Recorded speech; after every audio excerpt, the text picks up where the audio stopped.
सबसे पहले आप ये जो क्लिप देख रहे हो ना, ये क्लिप 1.5 से 2 महीने पहले की क्लिप होगी, जो मैंने कभी भी ऑन स्क्रीन शेयर नहीं किया है। मतलब पिछले 2.5 महीने से मेरी कंडीशन ऐसी ही चल रही है कि मैं अपने कमर के ऊपर बेल्ट लगा के धीरे धीरे करके घर के सारे काम करती थी। क्योंकि जब मैं डॉक्टर के पास गई थी तो डॉक्टर ने मुझे कुछ रिपोर्ट्स करवाने के लिए बोला था, बट मैं रिपोर्ट नहीं करवा पाई थी, सिर्फ मेडिसिन ले रही थी। तो मेडिसिन लेने से मुझे जब आराम नहीं मिला था तो डॉक्टर ने बोला था कि जब तक आपकी रिपोर्ट्स नहीं आती है तब तक ये बेल्ट आपको अपने कमर में लगा के रखना है, जिससे दर्द में कुछ आराम होगा। तो कुछ यही कहानी मेरी चल रही थी। आप जो स्पीड देख रहे हो ना, इससे आप मेरी स्पीड का अंदाज़ा लगा लो कि 10 गुना कम स्पीड में मैं काम करती थी। मतलब ये जो दिन मेरे कैसे निकले हैं सिर्फ ये मुझे ही पता है। जो मेरी फ़िज़िकल कंडीशन है, अगर मेरी जगह कोई और लड़की रहती ना तो मैं सच बोलती हूँ कि शायद वो बेड से उठ के चाय तक नहीं बना पाती, जैसी मेरी हालत थी। बट इसी कंडीशन में मैंने सबको संभाला है, अपने घर को संभाला है। जब मेरी हालत बहुत ज़्यादा ख़राब हो गई, लिटरली मुझे ऐसा महसूस होने लगा कि मेरी बॉडी जो है मेरे हाथ में ही नहीं है। मैं चल रही हूँ तो मैं गिर जाऊँगी, जब मैं बैठ रही हूँ तो मुझे मेजर पेन हो रहा था। तो उस वक्त मुझे ऐसा लगा कि नहीं, अब सच में हो सकता है कि मुझे कुछ सीरियस इशू हो, क्योंकि बिना किसी सीरियस इशू के इतना मतलब पेन होना संभव ही नहीं है। तो मैंने डिसाइड करा कि मैं उस डॉक्टर को, जिस डॉक्टर से मैं कंसल्ट कर रही हूँ, किसी और डॉक्टर के पास मैं दिखाऊंगी। तो बस यही कहानी मेरी चल रही थी। 1.5 से 2 महीने से मैं मेडिसिन ले रही थी, कमर में बेल्ट लगा रही थी, वाटर बैग से सेक कर रही थी और इसी तरह मेरी बॉडी काम कर रही थी। इसीलिए मैं आपको बोलती हूँ कि सोशल मीडिया पे कभी बिलीव मत करना। हम वही दिखाना चाहते हैं जो हम आपको वही दिखाते हैं जो हम दिखाना चाहते हैं। तो हंसते हुए, क्योंकि देखो अगर कोई बंदा ऑफिस जा रहा है एंड उसको प्रॉब्लम है तो वो प्रॉब्लम ऑफिस में नहीं दिखाएगा। इसके पहले जो आप लोगों ने क्लिप देखा, सबसे पहले बहुत दिनों के बाद आज ब्लॉग के लिए मैं कोई कंटेंट शूट कर रही हूँ। मतलब कोई भी कंटेंट नहीं, मैं फ़ैशन वीडियो के लिए भी शूट नहीं कर रही थी एंड ब्लॉग के लिए भी शूट नहीं कर रही थी। इतने दिनों से मेरी एक आदत है, जब भी मेरी तबीयत बहुत ज़्यादा अच्छी रहती है ना, तो मैं 2 महीने का या 1 महीने का बैकअप अपने पास रखती हूँ कि कब क्या हो जाए। अगर आपके पास एज अ यूट्यूबर आपके पास बैकअप रहता है तो आप कुछ टाइम के लिए टेंशन फ्री रहते हो। तो मेरे पास जो वीडियोस थी, मतलब कुछ वीडियोस तो ऐसी थी कि पिछले साल की मेरे मायके में शूट की हुई थी, वो मैंने जाके अभी कुछ दिनों पहले मैंने डाला है। तो अभी सब बहुत लोग ना ये पूछ रहे थे कि आपको क्या हुआ है, तो मैंने सोचा कि मैं आप लोगों के साथ अपडेट शेयर करती हूँ। सबसे पहले तो आपने जो फुटेजेस देखे कि एक्चुअली हुआ क्या था, कि आपने देखा होगा कि मेरे बड़े पापा की डेथ हो गई थी। तो जब मैं यहाँ से रिटर्न जा रही थी, घर रिटर्न जा रही थी, तो हम लोग स्कूटी से रिटर्न जा रहे थे, बाई ट्रेन हम लोग नहीं जा रहे थे एंड मैं सबसे पीछे बैठी हुई थी। तो स्कूटी का जो बैक साइड का पोर्शन रहता है ना, जो रॉड वाला पोर्शन रहता है, तो एक जगह बम्पर आया एंड रास्ता बहुत ज़्यादा ख़राब था। तो मेरी बॉडी बिल्कुल मोशन में ऊपर चली गई एंड बॉडी जब नीचे की तरफ आई तो वो सीट पे ना आके जो बैक साइड का ऑफ रॉड देख रहे हो ना, उस पर मुझे चोट लग गई। चोट लगने के बाद में जब मैं घर गई तो 3-4, जब उस वक्त ही मुझे चोट लगी तो मैं बहुत ज़ोरों से, मेरी चीख निकल पड़ी कि मुझे चोट बहुत ज़ोर से लगी है। बट मैंने सोचा एक नॉर्मल चोट है, वो ठीक हो जाएगी। लेकिन वो चोट 8-10 दिनों के बाद बहुत ज़्यादा बढ़ गई, लेकिन इतना था कि मैं उसको बर्दाश्त कर ले रही थी। लेकिन ऐसा हुआ कि 1 महीने के बाद मेरी कंडीशन लिटरली ख़राब होती चली गई। मतलब वो पेन बहुत ज़्यादा बढ़ता चला गया, मैं बैठ नहीं पा रही थी, किसी भी तरीके की सिटिंग मेरे लिए बहुत ज़्यादा परेशान दी थी। मैं झुक के काम कर रही थी तो मुझे बहुत ज़्यादा प्रॉब्लम हो रही थी। तो मुझे लगा कि नहीं, कुछ सीरियस हो सकता है। तो मैं डॉक्टर के पास गई। जब मैं डॉक्टर के पास गई कोलकाता में, तो डॉक्टर ने वहाँ पे मुझे एक्सरे लिख दिया, लेकिन किसी रीज़न से मैं एक्सरे नहीं करवा पाई थी। तो मैं सिर्फ मेडिसिन खा रही थी, बट मेडिसिन खाने से भी मुझे कोई भी आराम नहीं मिल रहा था।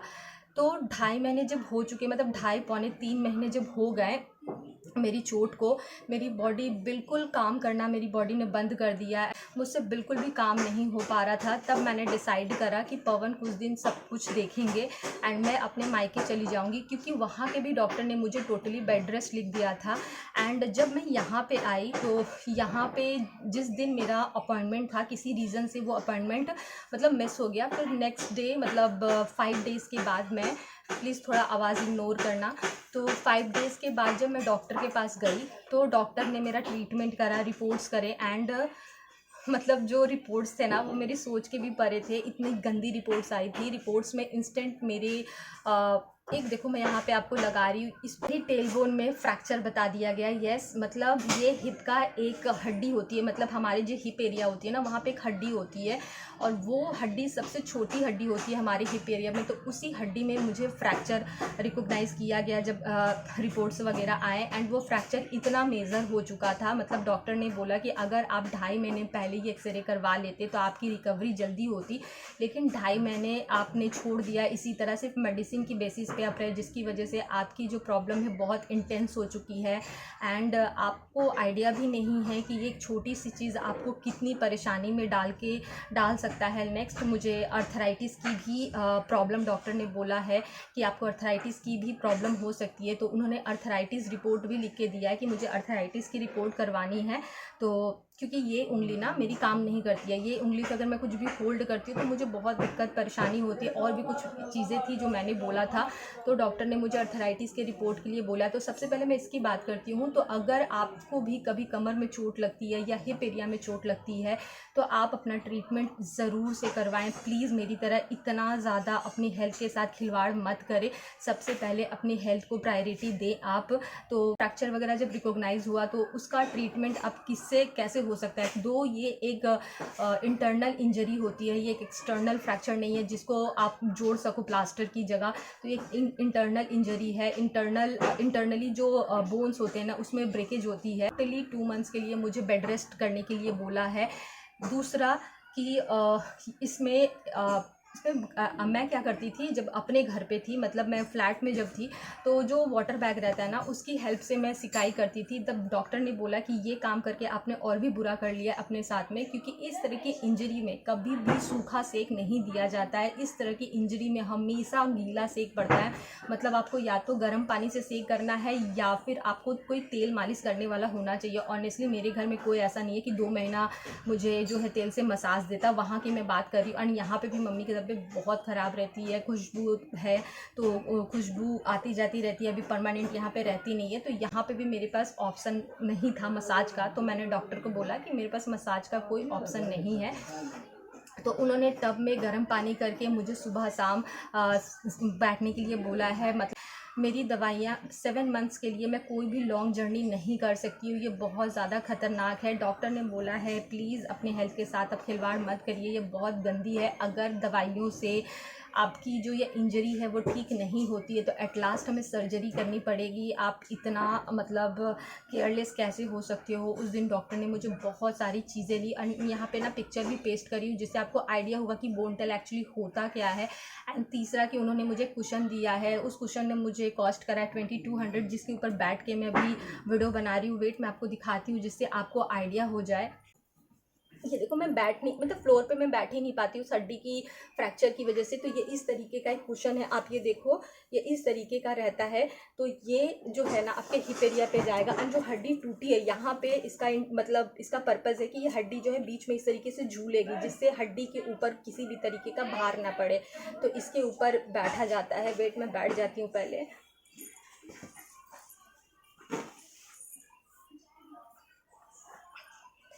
तो ये है कि इसी के ऊपर बैठ के मुझे खाना है, मतलब जब भी मुझे बैठना है इसी के ऊपर बैठना है। डॉक्टर ने बोला है कि इसको आप अपने शरीर का अंग समझ ले। मेडिसिन सुबह शाम मैं 18 से 20 मेडिसिन खा रही हूँ। मतलब मेडिसिन खाते खाते मुझे ना खाने का स्वाद पता चल रहा है ना कुछ पता चल रहा है। ऐसा लग रहा है कि मैं बस दवाइयाँ खा रही हूँ, सो रही हूँ। एंड जब उन्होंने मेरा बीपी भी चेक करा था, मेरा वेट जो है 8 kg कम हो चुका है। बीपी मतलब डॉक्टर बोल रहे हैं आप कैसे चल रहे हो, मुझे समझ में नहीं आ रही। ओवरऑल आपकी जो हेल्थ की कंडीशन है बहुत ख़राब है। आपकी बॉडी में D3 नहीं है, आपकी बॉडी में मतलब ब्लड नहीं है।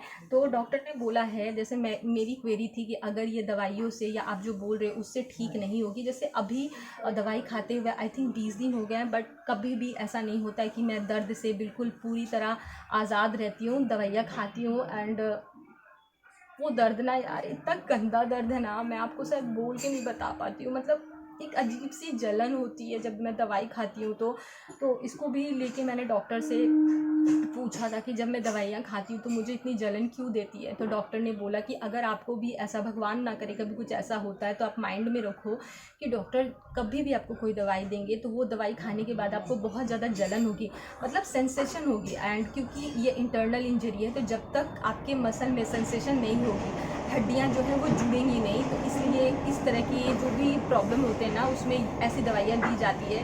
तो एक मैं मेंटल ट्रॉमा झेल रही हूँ, फिज़िकल ट्रॉमा झेल रही हूँ, एंड अभी दवाई की वजह से जो एक जलन होती है, सेंसेशन होती है, वो अलग से झेल रही हूँ। दवाइयों का प्रेशर है, मतलब मेरी लाइफ में 2024 मेरे लिए इतना ज़्यादा ख़राब गया है, मैं आपको बता भी नहीं सकती हूँ। एंड आई डोंट नो अभी ये सारी चीज़ें कितने दिन चलेगी।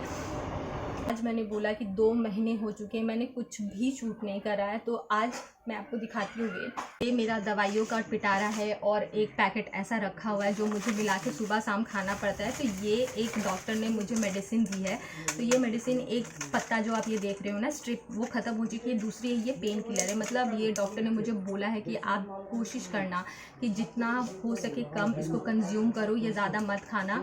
ये कल एक मैंने खाई है एंड अभी एक खा के मैंने आज डिसाइड करा कि आज कुछ भी हो जाए, आज मुझे शूट करना है। मतलब मुझे इतना शूट करना है कि 1 महीने का बैकअप मेरे पास हो, क्योंकि 2 महीने हो चुके हैं मैंने शूट नहीं करा और ये काम मेरे लिए खिलवाड़ नहीं है। तो मैंने सोचा कि वीडियोस डालने के पहले आप लोगों के साथ ब्लॉग पे एक अपडेट शेयर कर दूँ कि मेरी लाइफ में एक्चुअली चल क्या रहा है। तो यही है कि मुझे जो इश्यू हुई है उसी को लेके मैं बहुत ज़्यादा प्रॉब्लम में हूँ, एंड अभी जो डॉक्टर ने बोला है वो मुझे करना होगा। तो बस यही है यार, कभी अपनी हेल्थ के साथ खिलवाड़ मत करो। आपकी बॉडी अगर एक बार अगर उसमें प्रॉब्लम आती है तो उसको ठीक होने में एक लंबा टाइम लगता है। एंड डॉक्टर ने इतना भी बोला है कि आपको आइडिया भी नहीं है कि अगर ये चीज़ ठीक नहीं होगी तो लाइफ टाइम आपको कितने सारे, मतलब आपको नर्व की इशू हो सकती है, क्योंकि जिस जगह पे आपकी हड्डी टूटी है ना वहाँ से बहुत सारे नर्व्स आपस में कनेक्टेड रहते हैं। तो एक छोटी सी आपकी गलती की वजह से आप अपनी पूरे बॉडी सिस्टम को डिस्ट्रॉय करते हो।